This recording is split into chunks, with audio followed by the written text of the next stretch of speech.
So I lost everything again when the foreclosure crisis occurred, but my loss started before the foreclosure crisis. In 2006, let me start this. In March of 2006, my grandfather died from Alzheimer's disease, and he actually died the day that we went to the hospital to place him in hospice, okay? And I was his power of attorney. Within 30 days, I had my third bout of pneumonia, covered 70% of my left lung, and my doctor wanted to hospitalize me.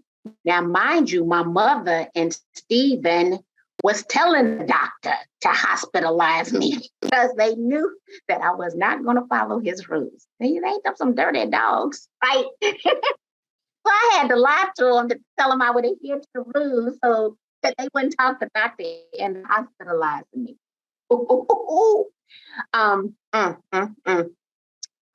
Roughly a month and a half later, my mother died because she had a brain aneurysm and was in a vegetated state, and I was clear that wasn't what she wanted.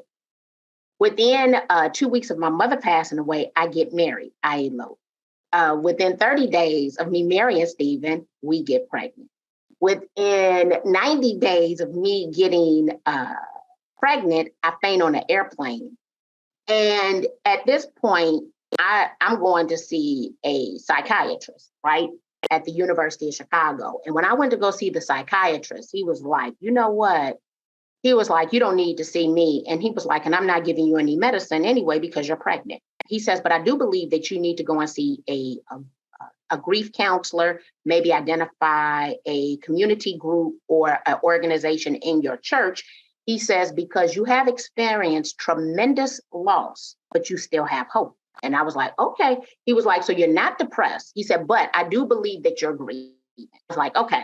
So I never mentally connected to the loss until 2012. I know that sounds crazy. And all I knew was I needed to keep going for my children. And I knew that I wanted to be happy in giving birth to Austin, and that I didn't want him to be traumatized from the feelings that I was feeling as a result of the grief.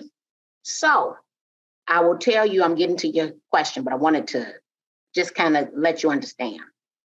So I was talking to Wayne Bill. Some of you might know him as the sustainability guy. He just built a new construction home from the ground up. It's 100% green. I mean, I just absolutely love what Wayne has done.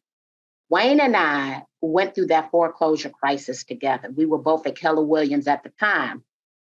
And one thing that Wayne and I have discussed is the fact that we were both suffering from post-traumatic stress syndrome, from the loss of everything that paralyzed us from being as aggressive moving forward, okay?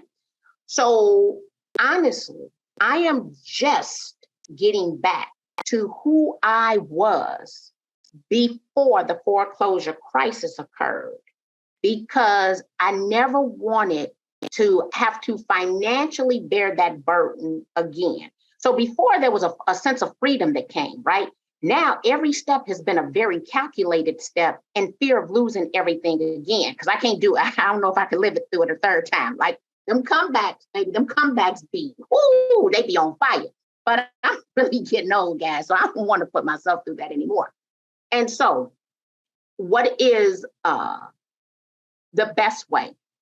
One thing that I think Wayne has done and I have done, and even though we weren't making those quantum leaps, right, and those big strides as we once were, we still continue to move.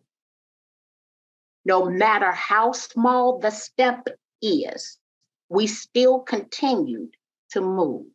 We still continue to take a class. Now, we might not have been able to get on a plane at the time and go out to California or New York to take a class. We might have had to take an online class or a local class, but we still took a class, okay? What we did not do was allow it to, you know how when a person can be paralyzed, but they still have motion? We still had motion. Something was still moving. And what was still moving, we continued to move it.